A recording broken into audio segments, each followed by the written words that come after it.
Hai Haster People, seperti yang kamu tahu, jam kuliah mahasiswa itu fleksibel banget. Jadi bisa diisi dengan kegiatan positif. Salah satunya adalah dengan berbisnis. Nah, di video ini aku akan kasih 11 peluang bisnis untuk mahasiswa yang pastinya menjanjikan. Tapi tenang, peluang-peluang bisnisnya nggak butuh modal besar kok. Penasaran dong? Tonton terus video ini ya.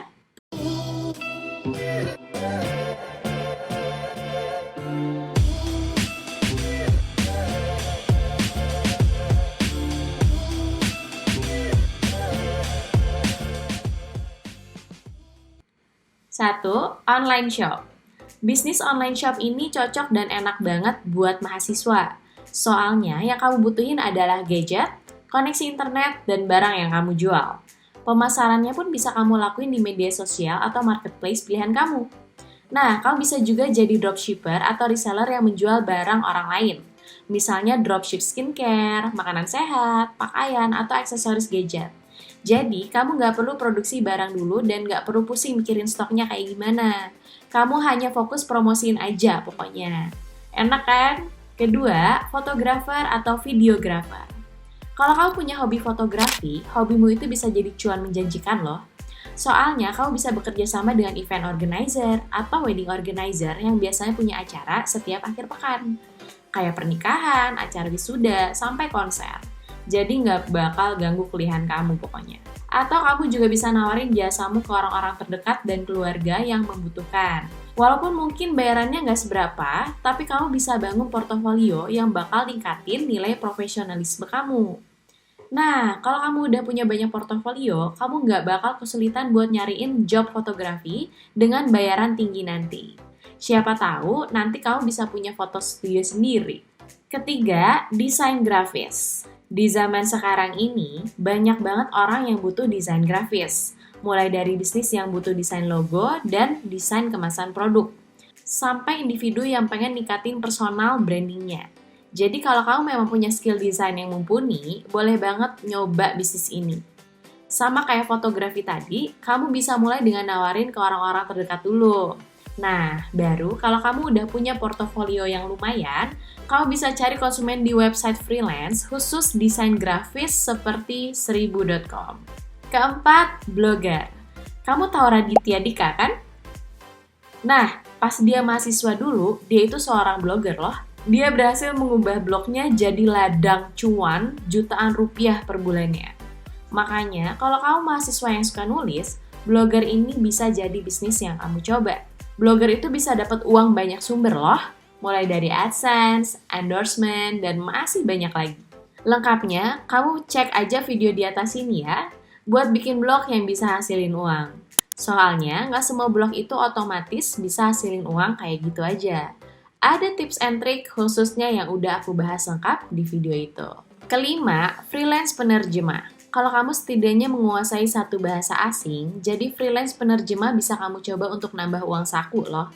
Soalnya banyak banget orang yang butuh jasa penerjemah di zaman sekarang ini. Entah itu nulis artikel, nerjemahin dokumen, nerjemahin video dan audio, sampai nulis deskripsi produk dalam bahasa asing sekalipun juga ada. Pokoknya pasti ada aja deh kerjaan buat penerjemah itu. Nah, kamu juga bisa nyari konsumen yang butuh jasa terjemah di situs-situs freelance yang linknya aku taruh di deskripsi ya. Keenam, web design. Di era serba digital ini, website itu wajib banget biar bisnis sukses. Soalnya, 88% orang bakal ngelakuin riset online dulu sebelum membeli suatu produk. Pasti kamu juga ngelakuin itu kan? Nah, sayangnya nggak semua pebisnis itu bisa bikin website. Makanya buka jasa pembuatan website itu menjanjikan banget. Tenang aja, kamu nggak perlu ahli coding-codingan kok. Soalnya kamu bisa ngandelin WordPress dan gabungin ke program reseller yang memudahkan seperti Niaga Hoster Partner. Linknya aku taruh di deskripsi juga ya. Ketujuh, YouTuber. Menjadi YouTuber juga termasuk bisnis yang menguntungkan bagi mahasiswa. Apalagi lebih dari 2 miliar orang mengakses YouTube per bulannya. Ladang cuan banget kan? Nah, kamu bisa dapetin uang dari iklan, afiliasi, sampai endorsement. Lengkapnya kamu cek aja di video di atas ini. Ada tips dan trik juga biar channel YouTube kamu banyak subscribernya. Kedelapan, bisnis kuliner. Bisnis kuliner itu nggak ada matinya, soalnya pasti semua orang butuh makan ya kan? Apalagi jasa pesan antar juga semakin populer, berasa jemput kekayaan gak sih? Tapi pasar bisnis kuliner itu juga udah penuh sesak. Jadi, kamu harus bisa bikin bisnis kulinermu unik dan beda dengan yang lainnya. Kayak contohnya nih, Eatlah dengan konsep ready to go atau Burgerins dengan kampanye sosialnya. Tapi kamu nggak perlu khawatir ya, aku udah ngasih link panduan memulai bisnis kuliner yang menjanjikan di deskripsi. Kesembilan, influencer. Kalau ini udah nggak perlu dijelasin lagi sih. Kamu mahasiswa pasti udah familiar banget dengan influencer ini kan? Mereka bisa dapetin penghasilan dari endorsement, afiliasi, atau kerjasama dengan brand tertentu. Makanya, ini aku kasih tipsnya aja kalau kamu tertarik jadi influencer untuk nambah uang jajan. Pertama, bangun self-branding kamu. Maksudnya, kamu harus punya karakter yang kuat dan cocok dengan media sosial itu. Jadi, kamu harus pelajari dulu jenis konten apa yang paling banyak dicari di media sosial tersebut.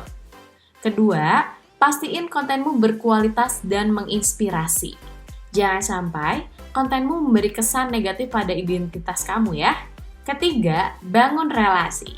Kamu harus aktif ikut komunitas atau ikut event-event besar biar nama kamu semakin dikenal dan mendapatkan banyak followers. Keempat, jalin komunikasi dengan followers kamu.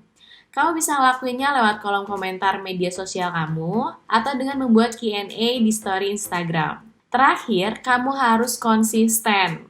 Jadi influencer yang populer itu nggak gampang. Makanya, kamu harus nerapin tips-tips tadi dengan terus-menerus ya.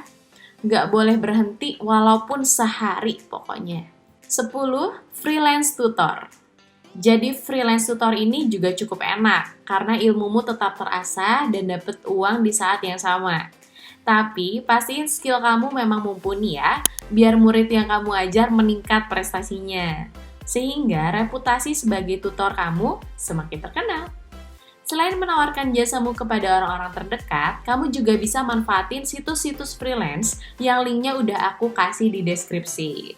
Atau bisa juga kamu bergabung dengan program les online seperti yang dimiliki Ruang Guru. Ke-11, Freelance Event Organizer atau EO. Bisnis EO ini cocok banget buat kamu yang aktif jadi komite di acara-acara kampus. Soalnya peluangnya cukup bagus. Mulai dari mengurus acara ulang tahun, pernikahan, baby shower, konser, musik, dan masih banyak lagi. Pokoknya pasti ada aja deh orang yang punya hajatan tuh. Yang penting kamu perbanyak aja relasinya, terutama dengan orang-orang di bidang I.O. juga. Oh ya, kalau jadi I.O. pribadi menurutmu masih berat, kamu bisa gabung jadi freelancer di agensi I.O. Dengan begini, kamu bisa belajar banyak hal tentang dunia I.O. sambil ngumpulin modal buat buka agensi I.O. kamu sendiri. Sambil menyelam minum air ya kan? Gimana Hustler People? Ide bisnis untuk mahasiswa mana yang kamu pilih? Semuanya menarik dan gak butuh modal besar kan? Kalau kamu punya ide bisnis untuk mahasiswa yang lainnya, komen aja di bawah ya. Siapa tahu ada yang terbantu dengan ide bisnis kamu, ya kan? Jadi segitu dulu, jangan lupa buat like video dan subscribe channel ini. Pastiin juga kalau kamu udah follow semua sosial media Niaga Hustler ya, biar kamu gak ketinggalan konten-konten menarik dari kami. Bye-bye!